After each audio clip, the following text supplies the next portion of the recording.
The man who stalked and illicitly recorded ESPN reporter Erin Andrews pleaded guilty in an L.A. courtroom on Tuesday. Michael David Barrett admitted to secretly taping Andrews while she undressed in what she thought were private hotel rooms. He then put those private moments online for all to see. Here's ABC's Andrew Canning. After facing a crush of media, Erin Andrews and her stalker Michael Barrett came face to face for the first time in an LA courtroom. I lost it for the first couple minutes. I couldn't really keep it together. But I wanted to go in right away because I just kind of wanted to get it over with and just see him. She told the judge Barrett is a sexual predator who has had a devastating impact on her life and her family. I'm still embarrassed. I'm still humiliated. Like I said, I live in hotels. I'm scared. I worry that he's going to be in my house. We cried a lot. We talked a lot. There haven't been a lot of good times in the last several months. The ESPN sportscaster says she now lives with nightmares and backlash from football fans. The hard part is, the stuff that follows afterwards when you leave the stadiums and you hear what people yell. But I feel bad for those people. Andrews, who was filmed in the nude by the former insurance executive after he tampered with peepholes in 3 of her hotel rooms in 3 different states, is now turning her experience into a call for change. I want to bring a lot of awareness to single women that, travel on the road. I now have a responsibility to other women that this has happened to the other women that he did this to. Michael Barrett's attorney released a statement on his behalf saying he deeply regrets any pain he has caused to Miss Andrews. At this time, Mr. Barrett looks forward to the future and any opportunity to make positive change in his life, a future that now includes up to 5 years in prison. I want him to stay in jail as long as possible. He's a threat to women everywhere. He's done this to other women. And if I felt like it was my duty to come here and tell this judge what he has done to me, because, I don't want this. I don't want another family to be ripped apart by this. I don't want somebody else's career to be ruined because of this. For Good Morning America, Andrea Canning, ABC News.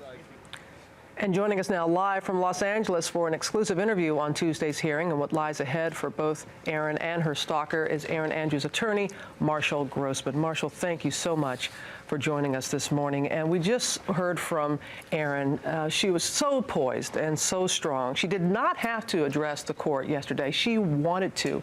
What did she hope to accomplish, Marshall? This has been a very difficult chapter for Erin and her family. She wanted to make it clear that while she's going to continue to have to deal with this for the rest of her life, she wants to make sure that others don't suffer the same experience. She'd like to see the hotel industry finally use this as a wake-up call and get its act in order so that at least it takes some minimal protection in order to help secure the safety and privacy of their guests. Thus far, the industry has been rather lax in doing that.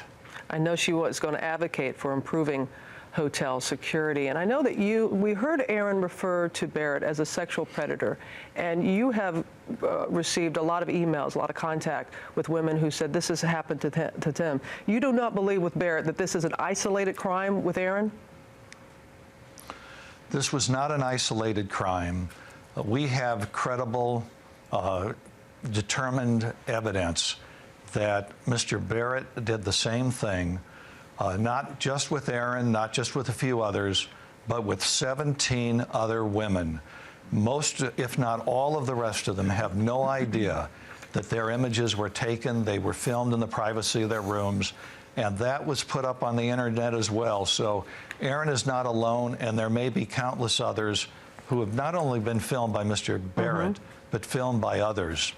But right now, no other. And I should add, yes. Robin, that there are over 40 video clips of these women, which Mr. Barrett, posted on the internet, along with those of Miss Andrews. But right now, no additional charges have been placed against Mr. Barrett.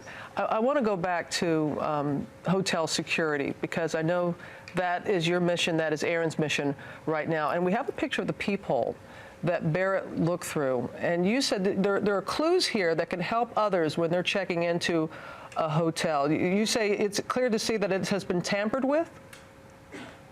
Yeah, if you look closely at that picture, you can make out 2 gouge marks around that peephole.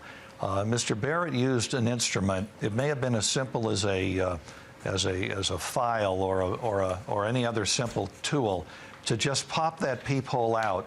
But there are some gouges there, and if people will look at the peepholes on their doors when they check in, they can see whether or not they've been tampered with, and it's easy enough just to pop those out.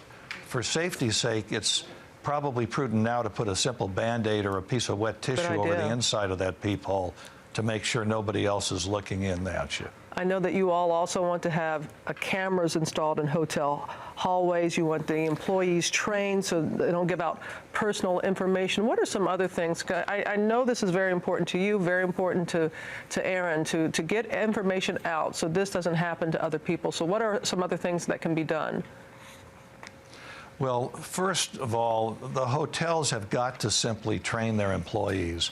No employee of any hotel should ever give out the room number of a guest, and for God's sakes, no one should ever permit a third-party stranger to request a hotel room next to a guest without getting that guest's prior consent. It boggles the mind. For now, most guests are vulnerable, and the industry's just got to clean its act up. Are you planning legal action against the hotels? Well, we haven't focused on that thus far. The focus has been on the criminal issue, but it should seem quite obvious to all that this is an issue that we're going to look at, while at the same time, we're going to try to work with the industry in order to toughen the laws, the criminal laws, so that people are more protected. Right now, the criminal laws are wholly inadequate. They go back to the days of peeping Toms, and in most states, the laws simply provide for a slap on the wrist and a misdemeanor charge. Those laws have got to be changed and brought into this century. Yes, they do. Marshall, because today they're not. They're not. Marshall Grossman, thank you so much for your time this morning and your perspective. And please give our best to Erin. She was just so strong, so poised yesterday, as she always is. Thank you, sir.